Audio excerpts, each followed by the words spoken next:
Jokanyo ka watieko twak mar okinyi makawuono ni komo nyuol bende nyalo duoko chien teko mag ngama dichuo. Koro akiano penjo ni komo nyuol ka ngama miyo ema komo nyuol kose ka ngama dichuo ema okomo nyuol. Mana ka achiel kod wachni mogik ka waloro twak mar okinyi makawuono kotudore kod dok chien e nyodo. Caroline.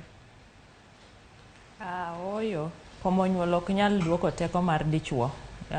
Komo nyuol miyo mana dichuo ok nyal miyo ngama miyo mak ich.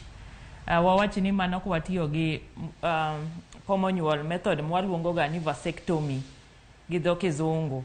Manen ma miyo ngama dichuo ok nya miyo ngama miyo ich, lakini ok mini ngano ok nyal tiyo kendo tiyo maber ndi nikech en koro ong'eyo ni kata kotiyo to kobi miyo ngama miyo ni ich mabo chande kano kodwa nyathi.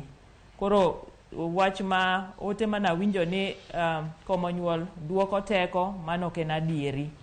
Omedo teko nikech pachi ni thuolo, inyalo timo hera e yo midwaro gi ngama idwaro kapo ni nitiyo gi komo nyuol ka ngama dichuo method mar vasectomy.